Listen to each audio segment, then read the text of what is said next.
യേശു അവളോട്, സ്ത്രീയെ, നിന്റെ വിശ്വാസം വലിയത്, നിന്റെ ഇഷ്ടം പോലെ നിനക്ക് ഭവിക്കട്ടെ എന്ന് ഉത്തരം പറഞ്ഞു. ആ നാഴിക മുതൽ അവളുടെ മകൾക്ക് സൗഖ്യം വന്നു. തൻ്റെ ഭൂതബാധിതയായ മകളെ സുഖപ്പെടുത്തണം എന്നപേക്ഷിച്ച് യേശുവിൻ്റെ അടുക്കൽ വന്ന കനാന്യ സ്ത്രീയുടെ കഥയുടെ ഭാഗമാണ് ഈ വാക്യം. ആദ്യം യേശു അവളോട് പ്രതികരിക്കുന്നില്ല. അവൻ അങ്ങനെ ചെയ്തപ്പോൾ തൻ്റെ ദൗത്യം പ്രാഥമികമായി ഇസ്രായേല്യർക്കുള്ളതാണ് എന്ന് അവൻ അവളോട് പറഞ്ഞു. എന്നിരുന്നാലും നായകൾ പോലും തങ്ങളുടെ യജമാനൻ്റെ മേശയിൽ നിന്ന് വീഴുന്ന നുറുക്കുകൾ തിന്നുന്നു എന്ന് പറഞ്ഞുകൊണ്ട് അവൾ വളരെ വിനയവും വിശ്വാസവും പ്രകടിപ്പിച്ചു. ഇത് യേശുവിൻ്റെ ശക്തിയിലും കാരുണ്യത്തിലും അവളുടെ ആഴമായ വിശ്വാസത്തെ പ്രകടമാക്കുന്നു.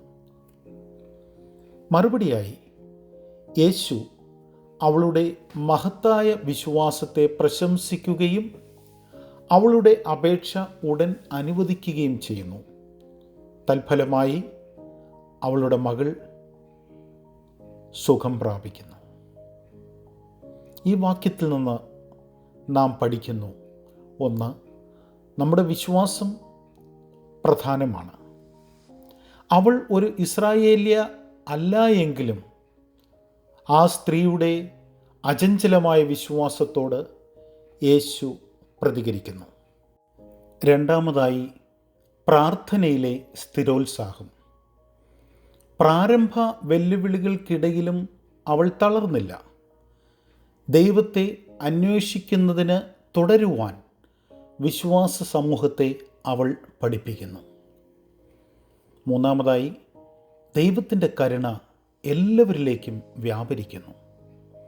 ഈ കഥ കാണിക്കുന്നത് യേശുവിൻ്റെ ദൗത്യം ഇസ്രായേലിന് മാത്രമല്ല എല്ലാ ആളുകൾക്കും വേണ്ടിയുള്ളതാണ് എന്ന്. പശ്ചാത്തലം പരിഗണിക്കാതെ യേശുവിലുള്ള വിശ്വാസം അവൻ്റെ കൃപയിലേക്കും അത്ഭുതകരമായ പ്രവർത്തനത്തിലേക്കും നയിക്കും എന്ന ശക്തമായ ഓർമ്മപ്പെടുത്തലാണ് ഈ വാക്യം നമ്മെ പഠിപ്പിക്കുന്നത്.